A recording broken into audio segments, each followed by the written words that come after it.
महाराष्ट्र में उद्धव ठाकरे की अगुवाई वाली शिवसेना कांग्रेस एनसीपी सरकार के भविष्य को लेकर उठापटक शुरू हो गई है। अटकलों का बाजार गर्म है जो शरद पवार के राज्यपाल और बाद में उद्धव ठाकरे से मिलने के बाद शुरू हुई।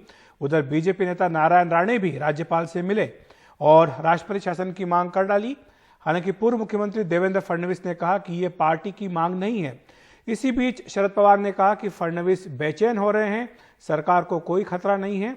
उधर कांग्रेस के पूर्व अध्यक्ष राहुल गांधी के उस बयान से सनसनी फैल गई जिसमें उन्होंने कहा कि कांग्रेस महाराष्ट्र में प्रमुख निर्णय लेने वाली स्थिति में नहीं है। इसे कोरोना संकट को लेकर घिरी उद्धव ठाकरे सरकार से कांग्रेस की दूरी बनाने की कोशिश के तौर पर देखा जा रहा है। आइए सुनते हैं क्या कहा राहुल गांधी ने। We are supporting the government in Maharashtra, but we are not the key decision maker in Maharashtra.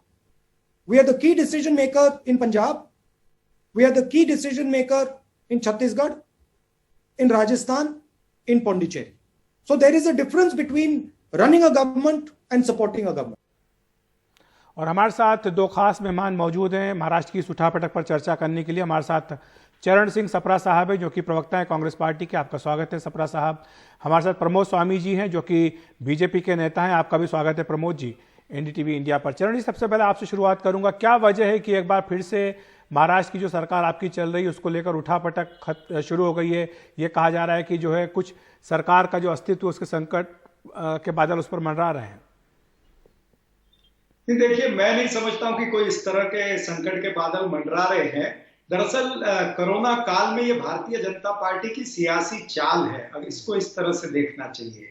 ये कोरोना काल के अंदर हमको मिल करके कोरोना से लड़ना चाहिए, लेकिन ये कोशिश कर रहे हैं कि हम सत्ताधारी पार्टी के साथ लड़ लें।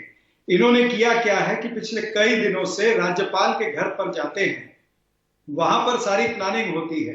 तो राज्यपाल का घर जो है वो पॉलिटिकल अड्डा या फिर वो किसी सत्ताधारी पार्टी के खिलाफ लॉन्चिंग पैड तो नहीं बन सकता ना, इसलिए ये प्रॉब्लम सारी यहां से शुरू हुई है।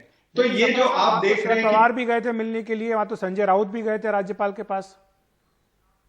हाँ, शरद पवार जी इसलिए गए, वो खुद शरद पवार जी ने बताया कि उनकी पहले से अपॉइंटमेंट थी। वो खुद कोश्यारी साहब के मित्र रहे हैं, दोनों एक ही हाउस में पार्लियामेंट में रहे हैं। तो वो अगर मिलने गए हैं तो उसमें कोई उसको इस एंगल से देख लेना कि महाराष्ट्र के अंदर कोई गड़बड़ चल रही है, कोई सत्ता परिवर्तन हो सकता है, मुझे नहीं लगता ऐसी कोई बात है।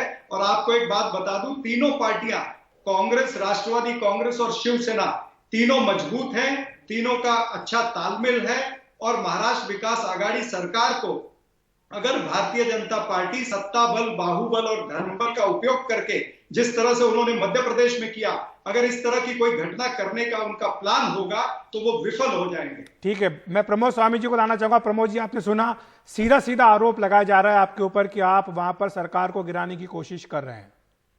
देखिए, हमारा उनकी सरकार को गिराने में हमारी कोई रुचि नहीं है, लेकिन वो अपने कुकर्मों से अगर खुद ही गिर जाए तो उसमें हमें कुछ नहीं कहना। जहां तक बात इसके पहले सप्रा जी ने महागाड़ी गठबंधन की कही, तो आज इनके नेता राहुल जी ने इस बात को स्पष्ट कर दिया कि हमारी कोई जिम्मेदारी नहीं है। जब आपकी कोई जिम्मेदारी नहीं है तो आप भागीदारी सरकार में कैसे कर रहे हैं? ये सबसे बड़ा प्रश्न है। दूसरी बात, आज राजनीति का विषय नहीं है, आज कोरोना वायरस के विरुद्ध में हम सबको मिलकर लड़ना है। बिल्कुल सही कहा सप्रा जी ने, लेकिन मैं ये पूछना चाहता हूं कि प्रवासी मजदूरों के नाम में राजनीति कौन कर रहा है? एक तरफ तो प्रियंका जी यूपी में 1000 बसें देने का दावा करती है, लेकिन दूसरी तरफ आप महाराष्ट्र में क्यों नहीं बसें लगाते? दूसरी बात मैं आज कहना चाहूंगा कि महाराष्ट्र सरकार ने 145 श्रमिक ट्रेनें मांगी थी, आज 50 ट्रेनें 3 बजे तक छूटने की बात थी, लेकिन मात्र 13 ट्रेनें छूटी है। प्रमोद जी, मैं ट्रेन वाली बात पर बाद में आऊंगा। मैं पहले आपने जो बात राहुल गांधी जी के बारे में, बयान के बारे में कही, उस पर मैं सप्रा जी की टिप्पणी चाहूंगा। सप्रा जी, आपने सुना प्रमोद जी ने जो कहा है, राहुल गांधी का जो आज बयान आया, वो कह रहे हैं कि वहां पर कांग्रेस पार्टी जो है वो प्रिंसिपल यानी कि डिसीजन मेकिंग पोजीशन में नहीं है। ऐसा क्यों कहा उन्होंने, जबकि आपके 10 कैबिनेट मंत्री हैं, आपके 2 मंत्री एमओएस जो है वो सरकार में शामिल हैं? तो फिर क्या ये जिम्मेदारी से बचने की कोशिश नहीं मानी जानी चाहिए? नहीं, बिल्कुल नहीं, बिल्कुल नहीं। देखिए, मैं आपको क्रोनोलॉजी बताऊं कि उस प्रेस कॉन्फ्रेंस में क्या प्रश्न पूछा गया था। किसी पत्रकार ने यह प्रश्न पूछा कि जिस तरह से आप छत्तीसगढ़ के अंदर डायरेक्ट कैश ट्रांसफर कर रहे हैं, क्या इस तरह की स्कीम आप दूसरे राज्यों में भी जहां पर आपकी सरकार है जैसे महाराष्ट्र है उसमें आप लागू कर सकते हैं? तो राहुल गांधी जी ने कहा कि हम वहां पर की पोजीशन में नहीं है, यानी हमको दूसरे दो हमारे जो मित्र पक्ष है उनसे चर्चा करनी पड़ेगी। तो कोई गलत बात उन्होंने नहीं की। अब इसका आकलन भारतीय जनता पार्टी अगर ये लगाए या स्पेकुलेशन करे कि यहां पर कुछ गड़बड़ है तो मेरे ख्याल से ये उचित नहीं होगा। फिर राहुल गांधी जी का आगे का वक्तव्य भी ये था कि महाराष्ट्र जो है हमारा एक बहुत बड़ा हिंदुस्तान का एसेट है, बिजनेस सेंटर है, वहां पर इंडस्ट्री है और महाराष्ट्र की सरकार बहुत अच्छे से कोरोना के खिलाफ लड़ाई लड़ रही है। मैं उसके साथ में सहमत हूं और इस लड़ाई के अंदर उनको केंद्र की मदद की जरूरत है, केंद्र ने उनको मदद करनी चाहिए। ये भी जुड़ता हुआ स्टेटमेंट श्री राहुल गांधी जी का है। तो अगर आप उसको पूरे परिप्रेक्ष्य में देखें तो कहीं भी राहुल जी ने ऐसा कोई संकेत नहीं दिया है कि कांग्रेस पार्टी वहां पर कोई इंटरेस्ट नहीं ले रही, ऐसी कोई बात नहीं है। अगर भारतीय जनता पार्टी आपकी इसी बात पर प्रमोद जी को लाना चाहूंगा। प्रमोद जी, सीधा सीधा उनका यह कहना है कि राहुल गांधी का यह कहना है कि जो केंद्र सरकार है उसको महाराष्ट्र सरकार की मदद करनी चाहिए। उन्होंने ये कहीं नहीं कहा है कि उनकी जिम्मेदारी नहीं है, ना ही वो जिम्मेदारी से बचने की बात कह रहे हैं। नहीं, सपना जी ने तो खुद ही स्पष्ट कर दिया। उन्होंने कहा कि जो डीबीटी जो योजना है वो महाराष्ट्र में हम लागू नहीं कर सकते क्योंकि हमारी सरकार नहीं है। तो फिर वहां आप सरकार में शामिल क्यों है? आज इनके आपने तो कहा दोनों मित्रों पक्षों से चर्चा करनी पड़ेगी। नहीं, सुनिए, वही तो मैं कह रहा हूँ। एक समय राजीव जी ने झूठ का पुरंदा लेकर के चैनल पर मत बैठा। आप ही तो बोले 2 मिनट पहले। इनको प्रमोद जी को अपनी बात दीजिए। सप्रा साहब जी प्रमोद जी अपनी बात पूरी करें। आप देख लीजिएगा। मैं ये कहना चाहूंगा। हाँ बिल्कुल, आपको मौका मिलेगा। मैं ये कहना चाहता हूँ कि राजीव जी ने स्वयं एक समय कहा था कि जब हम 1 रुपया भेजते हैं तो मात्र 10 या 15 पैसा पहुंचता है। तो आज अगर किसी ने उनसे राहुल जी से पूछा कि डीबीटी योजना लागू होनी चाहिए और ट्रांसफर के द्वारा जो बेनिफिशियरी है उनको पूरा पैसा मिलना चाहिए, तो इसमें ये तो आज सरकार में ये शामिल है, तो फिर इससे भाग क्यों रहे हैं? ये इनकी जिम्मेदारी बनती है। तो क्या आप सिर्फ मलाई खाने के लिए सरकार में शामिल है? जिम्मेदारी नहीं। ठीक है, मैं सप्रा जी को लाना चाहूंगा। सप्रा जी, इससे पहले जो आरोप लगाया गया था कि महाराष्ट्र सरकार जो है वो केंद्र सरकार के साथ सहयोग नहीं कर रही है, आज भी अभी कुछ देर पहले हमने देखा था कि करीब जो है हजारों जो श्रमिक है उनकी 1 किलोमीटर से भी लंबी लाइन वहां पर लगी है क्योंकि ट्रेन उनको नहीं मिल पा रही। उधर रेल मंत्री पीयूष गोयल ट्वीट पर ट्वीट करे जा रहे हैं कि हम रेल देने के लिए तैयार हैं, लेकिन महाराष्ट्र सरकार ले नहीं रही है। देखिए, मैं रेल मंत्री जी को और भारतीय जनता पार्टी को यह कहना चाहता हूं कि मजदूरों का कंधा और राजनीति करना ये बीजेपी का धंधा, आप ये धंधा छोड़ दीजिए। कोरोना का काल है, इसमें आप राजनीति बंद करिए। मैं आपको बता दूं कि महाराष्ट्र की सरकार ने आज तक 610 ट्रेनें महाराष्ट्र से रवाना की है। 610 ट्रेनों का हमने 90 करोड़ रुपया रेलवे को भरा है। उसी तरह से 26,680 बसें महाराष्ट्र में से श्रमिकों को लेकर के बाहर गई है, जिसमें 74 करोड़ रुपया खर्चा हुआ है। अब जो सरकार इतना खर्चा कर रही है, श्रमिकों के लिए ट्रेनें लगा रही है, उनके लिए खाना बंदोबस्त हो रहा है। मैं आपको बताऊं, मुंबई की खाली बात बताता हूं, महाराष्ट्र छोड़िए, मुंबई के अंदर 8 लाख फूड पैकेट 2 बार बनते हैं दिन के अंदर और इसके ऊपर 4 करोड़ रुपया प्रतिदिन खर्च हो रहा है। ये अगर महाराष्ट्र की सरकार कर रही है तो श्रमिकों के लिए कर रही है। ठीक है, लेकिन सप्रा साहब अभी सवाल यही आखिर में आपसे पूछना चाहता हूं कि ये सब अगर हो रहा है तो मुंबई में, महाराष्ट्र में हालात क्यों बेकाबू हो रहे हैं? दूसरी बात ये कि बार बार ये सरकार को लेकर के क्यों अटकलें शुरू हो जाती है? क्यों शरद पवार जो है वो मातोश्री में जाकर उद्धव ठाकरे से मिलते हैं? क्यों संजय राउत जो है वो राज्यपाल से मिलते हैं? क्यों इतनी गतिविधियां हो रही हैं अचानक? नहीं, देखिए, राज्यपाल से संजय राउत जी क्यों मिले और शरद पवार जी क्यों मिले, ये तो उत्तर वही बहुत अच्छा दे सकते हैं। मैं आपके जैसे आकलन करूंगा तो वो गलत हो जाएगा। जहां तक आप कहते हैं कि महाराष्ट्र के अंदर बार बार ये बातें उठ रही है, मुझे आप ये बताइए कि महाराष्ट्र के अंदर जिसकी आबादी है 13 करोड़ की आबादी है, मुंबई की 2 करोड़ की आबादी है, जहां पर डेंसिटी पॉपुलेशन इतना है, फिर भी यहां पर महानगर पालिका उसको बहुत अच्छे से कोरोना के साथ झगड़ा कर रही।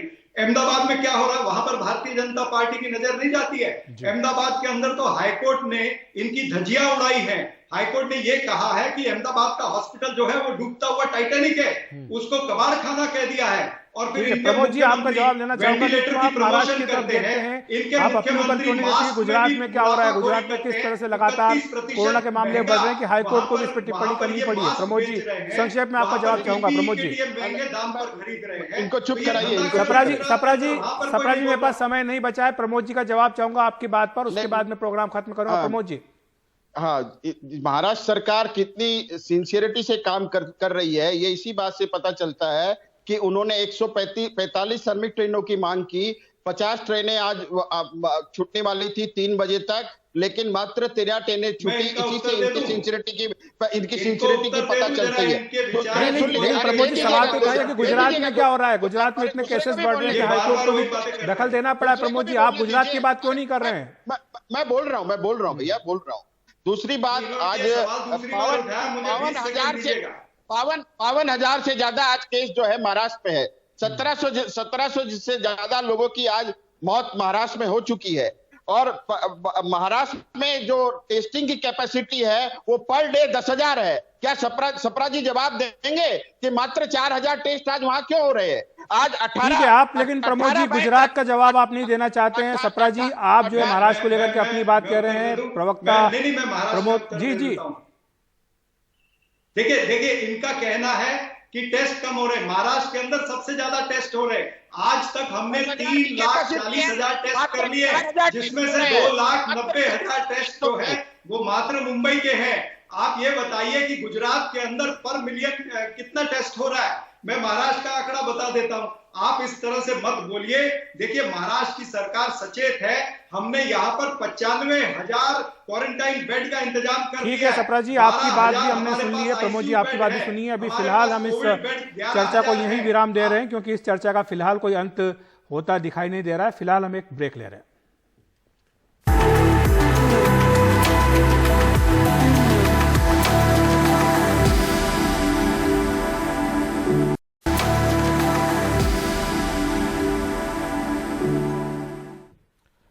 बात करते हैं बिहार बोर्ड के नतीजों की, जिसमें 10वीं परीक्षा के जो नतीजे आए उसमें रोहतास जिले के हिमांशु राज ने बिहार में टॉप किया है। और आपको बताएं कि वो जो उनका स्कूल है राजकीय जनता उच्च विद्यालय, उसमें वो पढ़ाई करते हैं। उन्हें 96.20% अंक मिले हैं और वो पूरे बिहार में पहले स्थान पर आए हैं। आपको बता दें कि हिमांशु के पिताजी सब्जी बेचने का काम करते हैं। वो अपने पढ़ाई से बचे हुए समय में पिता के काम में हाथ बटाते हैं। और जैसे हिमांशु के बिहार के टॉपर होने की खबर मिली, पूरे गांव में खुशी की लहर दौड़ गई। परिवार के लोगों ने हिमांशु को मिठाई खिलाकर उनका मुंह मीठा कराया। अब हिमांशु आगे की पढ़ाई भी बेहतर तरीके से करना चाहते हैं। बहुत ज्यादा खुशी महसूस हो रही है और इसमें मेरे जितने भी सहयोगी थे उनको भी बहुत अच्छी खुशी महसूस हो रही है। आगे क्या करना चाहते हैं? आगे मैं सॉफ्टवेयर इंजीनियर बनना चाहता हूँ भविष्य के लिए। इसके पहले एक दिन पहले इनका पैर इंजर्ड हो गया था। मैं बहुत दुखी था। 4 टंका इसको पड़ा है। अभी कल ही की बात है। मैं बिल्कुल मैंने दुख से ग्रसित था। इसके बाद आज मैं सोया था, दोपहर में रेस्ट कर रहा था, तो एक बिहार झारखंड मीडिया वाला का फोन आया कि हिमांशु से बात करनी, आपका बेटा टॉपर है। कल का दुख कहाँ चला गया मुझे पता नहीं। इतनी खुशी। लॉकडाउन के इस चौथे चरण में देश के कई इलाकों में कई तरह की छूट दी गई है, लेकिन जिन इलाकों में कोरोना के मामले लगातार बढ़ रहे हैं वहां सख्ती बरती जा रही है। गाजियाबाद में अब तक कोरोना के 236 मामले सामने आए हैं। 2 लोगों की मौत हुई है। बढ़ रहे मामलों की बड़ी वजह गाजियाबाद प्रशासन दिल्ली को मान रहा है। ऐसे में कल गाजियाबाद प्रशासन ने दिल्ली की सीमा को सील कर दिया था। दिल्ली गाजियाबाद सीमा को अगले आदेश तक के लिए सील किया गया है। हालांकि आवश्यक सेवाओं से जुड़े लोगों को वहां आने जाने दिया जा रहा है। इसके अलावा दूसरी ज़रूरी सेवाओं के लिए लोगों को प्रशासन से पास लेना पड़ेगा। पास होने की स्थिति में ही लोगों को दिल्ली से गाजियाबाद या गाजियाबाद से दिल्ली आने जाने दिया जाएगा। और आपको बताएं कि इस बीच सुप्रीम कोर्ट ने भी एक नोटिस जारी किया है। जिस तरह से गाजियाबाद, नोएडा और गुरुग्राम की सीमाओं को सील किया गया है, उसको लेकर केंद्र सरकार को नोटिस जारी किया गया है। और कोविड लॉकडाउन के दौरान भले ही ये कहा गया हो कि लोगों को नौकरियों से नहीं निकाला जाएगा, लेकिन ज़मीनी हकीकत कुछ और है। उबर इंडिया ने 600 कर्मचारियों को हटा दिया है। इसके 1/4 कर्मचारी जो हैं वो कम कर दिए गए हैं। दुनिया भर से करीब 6,700 लोगों को हटाने की बात कही गई थी। 600 कर्मचारियों की ज़रूरत नहीं है, ये एनडीटीवी से उबर इंडिया ने कहा है। और आपको बताएं कि कोरोना के बाद ये लॉकडाउन का असर है, ये उनका दावा है। लॉकडाउन के बाद हमारे पास कोई विकल्प नहीं है।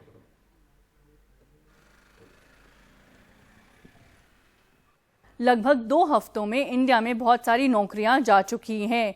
जोमैटो, स्विगी, ओला और आज उबर इंडिया ने कहा है कि 600 एम्प्लॉयज को नौकरी से हटाया जाएगा। उन्होंने ये भी कहा है कि ये सारे एम्प्लॉयज फुल टाइम एम्प्लॉयज थे कंपनी के साथ। उबर इंडिया ने यह भी कहा है कि आज का जो फैसला है वो पहले के ग्लोबल फैसले के ही दौरान में है और उसी दिशा में है। ग्लोबल फैसला याद रखिए ये था कि 6,700 उबर एम्प्लॉयज को हटाया जाएगा, उसमें से उबर इंडिया में से 600 एम्प्लॉयज को हटाया जाएगा नौकरी से। उन्होंने ये भी कहा है एनडीटीवी को कि ये उनके लिए बहुत ही मुश्किल कदम था, लेकिन कोविड-19 के लॉकडाउन के इम्पैक्ट की वजह से उनको ये कदम उठाना पड़ा है।